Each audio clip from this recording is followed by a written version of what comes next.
Được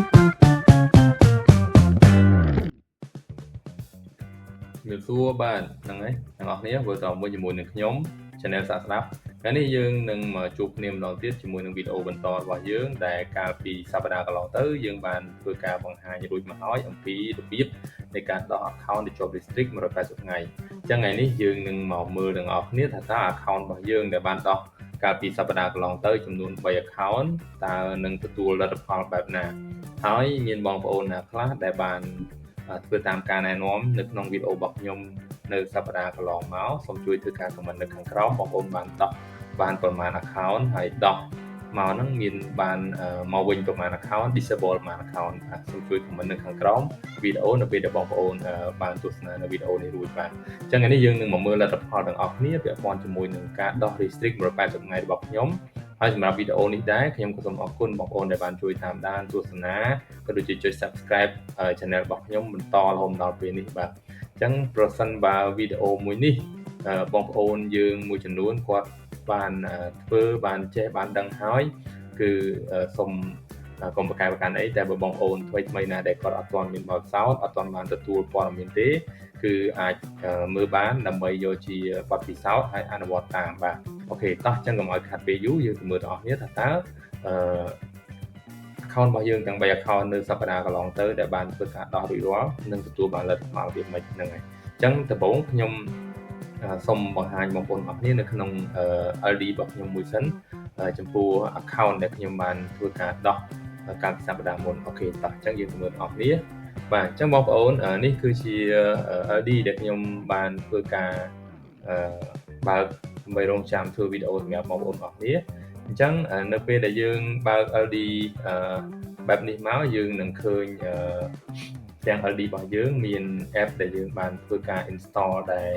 នៅក្នុង app ទាំងអស់នោះគឺយើងមិនមានត្រូវការអ្វីច្រើនទេតែនៅក្នុងនេះដូចរបស់ខ្ញុំអញ្ចឹងខ្ញុំមានជា POP IP បាទអញ្ចឹងពេលដែលខ្ញុំបើកមកខ្ញុំត្រូវឆែក IP address មួយសិនតើ IP address របស់ខ្ញុំសម្រាប់ LD ខ្ញុំក៏ដូចជាការប្រើប្រាស់នៅ VPN របស់ខ្ញុំហ្នឹងវាបានចាប់ទីតាំងនៅទីតាំងដែលខ្ញុំធ្លាប់បង្កើត account ដែរទេបាទតោះអញ្ចឹងដំបូងយើងទៅមើលមួយសិនហ្នឹងហើយបាទសូមរងចាំតិចបងប្អូនហ្នឹងហើយបងប្អូនដែលបានធ្វើការប្រើប្រាស់នៅកម្មវិធីបោះបកប្រាំដូចជារូបខ្ញុំនេះហើយជាបងប្អូនប្រកាសជាអាចទទួលបាននៅកម្មវិធីបន្ថែមមួយនេះដែរដើម្បីធ្វើការ check IP address របស់យើងបាទអញ្ចឹងឥឡូវនេះគឺ VPN របស់ខ្ញុំបានចាប់ទីតាំងនៅ New York បងប្អូនឃើញហើយបាទខ្ញុំធ្វើការ refresh មួយទៀតអូខេដើម្បីទទួលបានថាពិតប្រាកដមែនអត់ហ្នឹងអូខេតោះអញ្ចឹងជំហានបន្ទាប់យើងអាចឆែក VPN របស់យើងក៏បានឬក៏អត់ទេយើងអាចទៅធ្វើការចូលទៅ Facebook ក៏បានតែខ្ញុំសូមបញ្ជាក់បន្តិចបងប្អូនឡើយនេះណាគឺបងប្អូនឃើញហើយខ្ញុំប្រើប្រាស់នៅ app ដែលមានដូចជា Proton បាទ VPN របស់ខ្ញុំគឺប្រើប្រាស់នៅ Proton VPN សម្រាប់បងប្អូនដែលចង់បាន Proton VPN បងប្អូនអាចធ្វើការចូលទៅក្នុង description របស់ខ្ញុំហើយមើលទៅលើ link របស់ Proton នៅខាងក្នុង description ទៅបងប្អូនអាចចុចទៅដើម្បីធ្វើការទិញនៅកញ្ចប់របស់ Proton ហើយវាមានតម្លៃធូរថ្លៃទេហើយខ្ញុំប្រើប្រាស់មកនេះគឺគុណភាពគួរសមតែអត់ដែលមានបញ្ហាអីទេបាទហើយសម្រាប់ Wirecard នេះខ្ញុំអត់សូវប្រើទេបច្ចុប្បន្ននេះដោយសារពីមុនខ្ញុំប្រើក្នុងការបង្កើត account កាលដែល Facebook ឲ្យបង្កើត account នឹងច្រើនគឺខ្ញុំប្រើ VPN បាទតែបច្ចុប្បន្នខ្ញុំអត់បានលុបវាចេញទេខ្ញុំទុកនៅនឹងក្នុងករណីណាមួយដែលខ្ញុំចាំបាច់ server ខ្ញុំប្រើហើយនឹងមួយទៀតគឺ Fake GPS កាលពីមុនខ្ញុំប្រើនៅ Fake GPS នេះតែបច្ចុប្បន្នខ្ញុំប្រើGPS របស់ LD ផ្ទាល់តែម្ដងចាស់ហើយសរុបមកវិញគឺខ្ញុំគិតថាបច្ចុប្បន្ននេះបើសិនបើយើងបង្កើត account ហើយយើងមាន account ហើយយើងចង់ចិញ្ចឹមគឺយើងមិនចាំបាច់មាន app អីច្រើនទេព្រោះយើងប្រើទី1គឺ VPN ឬក៏ VPS ទី2គឺ Facebook ឬក៏ទី3យើងប្រើប្រភេទ Outlook Mail ដើម្បីធ្វើការទទួលក៏ដូចជាលេខកូដលេខដើម្បី confirm ទៅបាទតោះអញ្ចឹងកុំឲ្យខាត់ពេលយូរយើងចូលទៅមើល account របស់យើងអូខេបាទបងប្អូនឃើញទេបាទនេះគឺជា account ទី2ដែលខ្ញុំបានដោះរួចហើយបាទអញ្ចឹងបងប្អូនឃើញហើយ account នេះគឺ Facebook បានធ្វើការឲ្យមកយើងត្រឡប់មកវិញចំពោះ account ដែលយើងបានដោះពីកាលពីសប្តាហ៍មុនអញ្ចឹងនៅពេលដែលបងប្អូនបានធ្វើការដោះ180រួចរាល់តាមរយៈវីដេអូដែលខ្ញុំបានធ្វើនៅក្នុង សប្តាហ៍មុនរួចហើយបងប្អូនក៏គាត់ជាទទួលបានលទ្ធផលដូចជារូបខ្ញុំអញ្ចឹងបាទ account គឺត្រូវបានដោះលែងមកវិញបាទដោយ Facebook នៅពេលដែលយើងបើក Facebook មកគឺក្រុមហ៊ុន Facebook វានឹង load នៅផ្ទាំង notification នេះមួយតើគេបានទៅសេថា you are back on Facebook បាទ your account is no longer suspend បាទអញ្ចឹងអានេះគឺគ្រាន់តែជាការជូនដំណឹងទេហើយគេធ្វើការសុំទោសយើងអីចឹងទៅចំពោះគណនីរបស់យើងដែលត្រូវបានសង្ស័យឲ្យគេដាក់ restrict 180ថ្ងៃហ្នឹងអញ្ចឹងនៅពេលដែលយើងដោះបានគឺប្រើពេលប្រហែលជា48ម៉ោងទៅប៉ុណ្ណោះយើងអាចធ្វើការ recheck តែខ្ញុំអត់សូវមានពេលហើយខ្ញុំរងចាំធ្វើវីដេអូសម្រាប់បងប្អូនផងខ្ញុំក៏សម្រាប់ចិត្តមកបើកនៅថ្ងៃនេះដើម្បីបង្ហាញជូនបងប្អូនបាទអញ្ចឹងនៅពេលដែលបងប្អូនដោះបានគឺវានឹងលោតផ្ទាំងនេះនៅពេលដែលបងចាប់តាមបើកបងប្អូនចាប់តាមបើក Facebook ម្ដងទៀតក្រោយពី48ម៉ោងបើសិនបើករណី account ដែលគេត្រូវដោះឲ្យគឺវានឹងចេញផ្ទាំងបែបនេះណាបងប្អូនបាទអូខេអញ្ចឹងអត់មានអីទេនេះគឺជា account មួយនៅក្នុងចំណោម3 account កាលសប្តាហ៍មុនដែលខ្ញុំបានដោះឲ្យបងប្អូនមើលបាទអូខេអញ្ចឹងយើងមកមើលបាទអញ្ចឹង account យើងគឺវាចាប់ដើមដំណើរការធម្មតាអត់មានអីទេបាទយើងអាចប្រើប្រាស់បានដូចសពដកអញ្ចឹងបាទហើយចំពោះnotification អីផ្សេងៗដែលយើងជាប់មានបញ្ហាអីហ្នឹងក៏វា download មកក្នុងហ្នឹងប្រហែលវាចូលយើងអស់បាទហើយចំពោះ page អីនៅក្នុងហ្នឹងក៏នៅទាំងអស់ដូចគ្នាដែរអញ្ចឹងបងប្អូនមិនបាច់បារម្ភទេគាត់ថាបងប្អូនមិនចាំបាច់បញ្ញាពេកនៅក្នុងការដោះ180ថ្ងៃបងប្អូនអាចធ្វើតាមគំរូដូចខ្ញុំប្រាប់ទៅហើយបើសិនបើករណីអាចបងប្អូនធ្វើការដោះដោយទុករយៈពេល2ថ្ងៃក្រោយពីបងប្អូនបើកវាហើយបងប្អូនអាចធ្វើការដាក់រូបភាពដាក់ profile អីថ្មីដើម្បីឲ្យស្អាតឲ្យមើលទៅមានភាពទាក់ទាញឬចាប់អារម្មណ៍អញ្ចឹងណាបាទបងប្អូនឃើញនេះបាទអញ្ចឹង account នេះគឺបានត្រឡប់វិញហើយតោះយើងទៅមើល account មួយទៀតបាទអញ្ចឹងអូខេខ្ញុំក៏បិទមួយសិនអូខេបាទបងប្អូនបាទហើយនេះគឺជា account មួយទៀតដែលខ្ញុំបានដោះហើយដែរបាទប៉ុន្តែយើងអត់ទាន់បានឆែកមើលទេហើយចាំមើលថាតើ account មួយនេះអាច Facebook អាចនឹងបញ្ជូនឲ្យយើងវិញដែរអត់ហើយ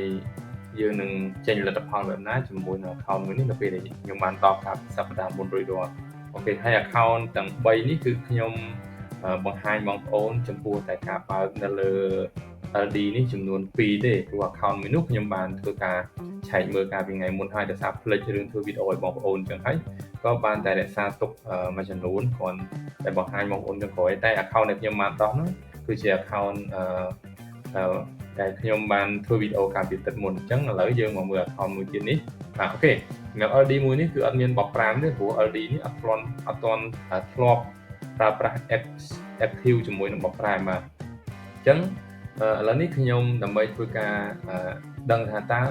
location យើងនៅម្ដុំណាខ្ញុំបើក VPN ហ្មងទៅដើម្បីងាយស្រួលបាទអូខេឥឡូវនេះគឺ VPN របស់យើងវាចាប់នៅរដ្ឋអាមេរិកហើយខ្ញុំអត់ចាំបាច់ធ្វើការ recheck អីច្រើនទេអញ្ចឹងយើងចូលទៅមើលតែម្ដងណោះអូខេតោះតើមកអត់បងប្អូនអូខេហ្នឹងហើយបងប្អូនឃើញទេអញ្ចឹង account ខ្ញុំដោះ3គឺមកទាំង3បាទគ្មានបញ្ហាអីទេគឺយើងដោះបានទាំងអស់បាទតែគាត់ថានៅក្នុង account នីមួយៗវាមានលក្ខណៈផ្សេងគ្នាអញ្ចឹង Facebook អាចនឹងទាមទារនេះទាមទារនោះដើម្បីឲ្យយើងសម្រាប់ការពារពេលថ្ងៃក្រោយជាប់អញ្ចឹងណាបាទប៉ុន្តែមិនដឹងថា account ដែលដោះបានហ្នឹងគឺនឹងទទួលបញ្ហាជាប់ restrict ម្ដងទៀតអត់ទេអញ្ចឹងបងប្អូនកត់ចំណាំខ្លួនឯងទៅថា account មួយណាធ្លាប់ជាប់180ថ្ងៃ account ណាធ្លាប់ដោះហើយ account ណាត្រូវធ្វើមួយតទៀតអញ្ចឹងណាអូខេអញ្ចឹង account ទី2នេះគឺយើងបានដោះរួចហើយយើងគ្រាន់តែចូលទៅមើលអូខេចាំតិចបងប្អូនឥឡូវវាកំពុងតែដំណើរការចាំផ្លែតបកគលឲ្យហើយអីបាននៅយូរអញ្ចឹងណាជាប់អីចេះម្ដងទៀតaccount នេះចម្លែក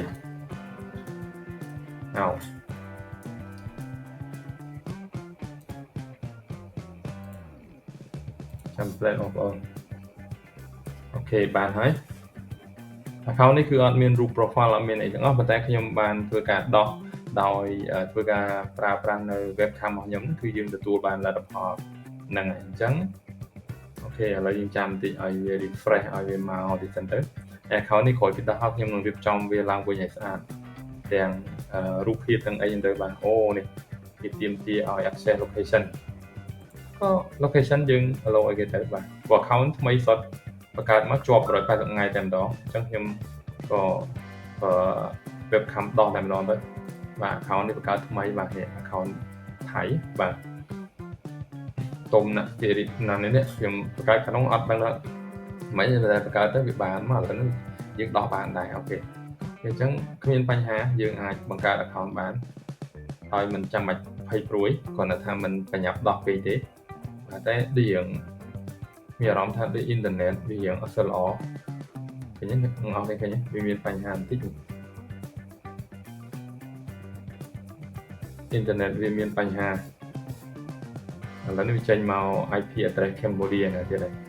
អញ្ចឹងប្រហែលជា account នេះអាចនឹងត្រូវជាប់ទៀតផងមកវិញវាអត់សូវល្អទាំងអស់គ្នាបាទហ្នឹងហើយតោះអញ្ចឹងអត់អីទេយើងឃើញថាយើងដោះ account នេះបានយើងរងចាំតែ set up ពីឲ្យល្អអញ្ចឹងទៅបាទអញ្ចឹងបានទាំងអស់គ្នាហើយនេះគឺជា account ដែលយើងបានដោះកាលពីសប្តាហ៍មុនហើយ account មួយនេះដែរខ្ញុំក៏បានធ្វើការទទួលនៅការឲ្យមកវិញដែរតាមរយៈ Facebook ដែលគាត់បានដោះឲ្យយើងហើយ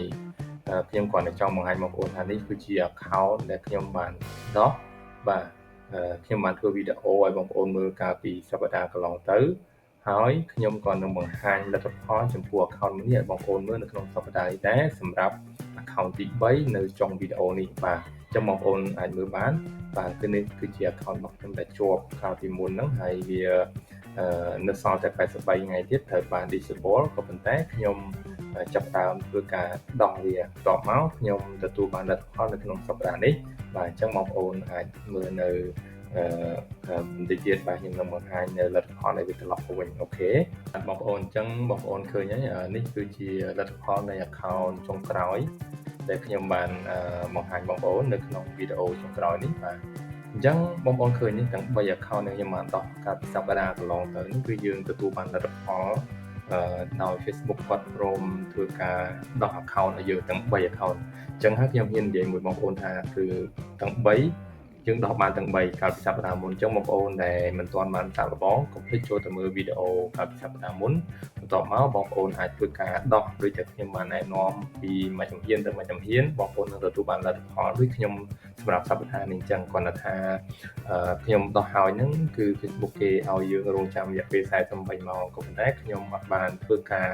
បញ្ញាប់ដើម្បីចូលទៅមើលទេដោយសារខ្ញុំអត់សូវមានពេលវេលាផងអញ្ចឹងដោយសារទឹកនេះខ្ញុំត្រូវធ្វើវីដេអូពីលទ្ធផលឲ្យបងប្អូនទៀតខ្ញុំក៏រងចាំនៅក្នុងការបើកមើលលទ្ធផលថ្ងៃនេះទាំងអស់គ្នាជាមួយបងប្អូនតែម្ដងបាទអញ្ចឹងសម្រាប់ការងារយើងវីដេអូយើងនៅថ្ងៃនេះគឺមានតែប៉ុណ្ណេះឯងហើយខ្ញុំសង្ឃឹមថាបងប្អូនប្រកាសជាអាចធ្វើបានជាមួយនឹងការដោះស្រាយបញ្ហានៅលើ Facebook ជាប់180ថ្ងៃនេះហើយក៏សូមអរគុណបងប្អូនដែលបានជួយគាំទ្រនៅវីដេអូរបស់ខ្ញុំតាំងពីនាទីដំបូងរហូតមកដល់នាទីចុងក្រោយនេះហើយកុំភ្លេចជួយចុច Subscribe ជួយចុច Like ហើយនិងចុចដាក់សញ្ញាកណ្ដឹងផងដើម្បីទទួលបានវីដេអូនៅក្នុងការចែករំលែកថ្មីៗបន្តទៀតសម្រាប់បងប្អូនអូខេអរគុណច្រើនសុខសប្បាយទាំងអស់គ្នាសង្ឃឹមថាបងប្អូនអាចធ្វើបានបាយបាយ